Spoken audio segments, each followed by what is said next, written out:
Hello friends, welcome to Tamil Beauty TV. நம்ம சேனலை பார்த்துட்டு இருக்க எல்லாருக்கும் my heartily welcome.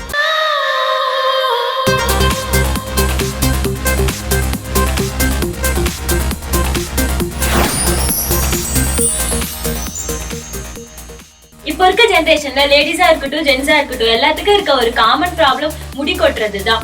இந்த காலத்துல சுத்தமான தண்ணி இல்லாததும் நிறைய கெமிக்கல் ப்ராடக்ட் யூஸ் பண்றது கூட முடி கொட்டுறதுக்கு ஒரு காரணமா இருக்கலாம். இது பத்தாததுக்கு டேண்ட்ரஃப் ப்ராப்ளம் வேற. இது எல்லாத்தையும் ஈஸியா சால்வ் பண்றது எப்படிங்கறத பத்தி தான் இந்த வீடியோல நம்ம பார்க்க போறோம். இது வரைக்கும் நீங்க எங்க சேனலை சப்ஸ்கிரைப் பண்ணலனா கீழே இருக்க சப்ஸ்கிரைப் பட்டனை பிரஸ் பண்ணுங்க. கூடவே பெல் சிம்பலையும் கிளிக் பண்ணுங்க. உங்களுக்கு எங்களோட ஃபியூச்சர் அப்டேட்ஸ் தொடர்ந்து வந்துட்டே இருக்கும். ஒரு க்ளீன் பவுல் எடுத்துக்கிறேன். இதுல கொஞ்சமா வெந்தயத்தை போட்டுக்கிறேன். உங்க முடி எவ்வளவு நீளமோ அதுக்கு ஏத்த மாதிரி வெந்தயத்தை எடுத்துக்கோங்க.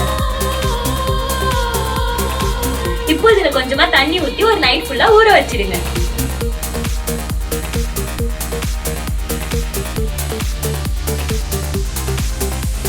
இப்ப பாருங்க வெந்தயம் நல்லா ஊறிடுச்சு. இது ஒரு மிக்ஸி ஜார்ல போட்டு நல்லா அரைச்சிக்கிறேன்.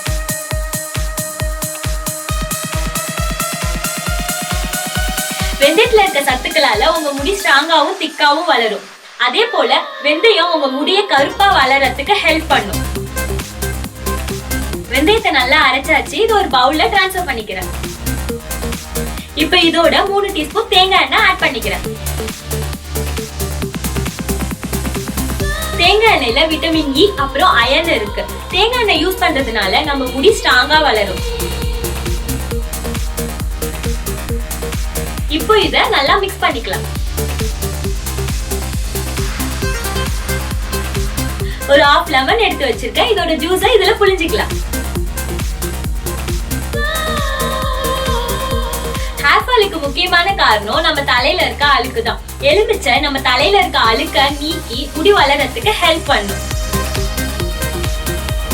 இப்போ இத நல்லா மிக்ஸ் பண்ணிக்கலாம். இந்த பேக்கை நீங்க டேண்ட்ரஃப்காக யூஸ் பண்றீங்கன்னா ஒரு பிஞ்ச் பேக்கிங் சோடா ஆட் பண்ணிக்கோங்க. இல்ல ஹேர் ஃபால்காக யூஸ் பண்றீங்கன்னா பேக்கிங் சோடா யூஸ் பண்ணாதீங்க. இப்ப பாருங்க இந்த பேக் ரெடி ஆயிடுச்சு. இந்த பேக்கை யூஸ் பண்றதுக்கு முன்னாடி உங்க தலை நல்லா கிளீனா இருக்கணும். சொல்ல போனா ஷாம்பு போட்டு நல்லா வாஷ் பண்ணிக்கோங்க. இப்போ இந்த பேக்கை உங்க ஸ்கேல்ப்ல படுற மாதிரி நல்லா மசாஜ் பண்ணிக்கோங்க. 40 to 45 மினிட்ஸ் அப்படியே விட்டுருங்க. அதுக்கப்புறம் தலையை நல்லா வாஷ் பண்ணிக்கோங்க. இந்த பேக் யூஸ் பண்ற அன்னைக்கு நீங்க ஷாம்பு போட்டு தலையை வாஷ் பண்ணாம இருக்கிறது ரொம்ப நல்லது. அப்படியே உங்களுக்கு வேணும்னா நெக்ஸ்ட் டே ஷாம்பு யூஸ் பண்ணி வாஷ் பண்ணிக்கோங்க. இந்த பேக்கை நீங்க வாரத்துக்கு 2 முறை யூஸ் பண்ணாலே உங்களுக்கு நல்ல ரிசல்ட் தெரியும். ஹேர் ஃபாலுக்கு முக்கியமான காரணம் ஒர்க் பிரஷர் அப்புறம் மன அழுத்தமா கூட இருக்கலாம். சோ அதெல்லாம் இல்லாம பாத்துக்கோங்க. டேண்ட்ரஃப் கம்மியா இருந்துச்சுன்னா இந்த பேக்கை நீங்க ஃபர்ஸ்ட் டைம் யூஸ் பண்ணும்போது உங்களுக்கு நல்ல ரிசல்ட் தெரிஞ்சிடும். ஒருவேளை டேண்ட்ரஃப் ரொம்ப அதிகமா இருக்குன்னா நல்ல ரிசல்ட்டுக்கு 2 to 3 டைம்ஸ் இதை யூஸ் பண்ணி பாருங்க. என்ன ஃப்ரெண்ட்ஸ், நான் சொன்ன பேக் உங்களுக்கு ரொம்ப யூஸ்ஃபுல்லா இருக்கும்னு நினைக்கிறேன். இதை ட்ரை பண்ணி பாருங்க. இதுல ஏதாவது உங்களுக்கு டவுட் இருந்துச்சுன்னா கீழே இருக்க கமெண்ட் பாக்ஸ்ல எனக்கு டெக்ஸ்ட் பண்ணுங்க. நான் உங்களுக்கு ரிப்ளை பண்றேன். Until this, bye from Revati.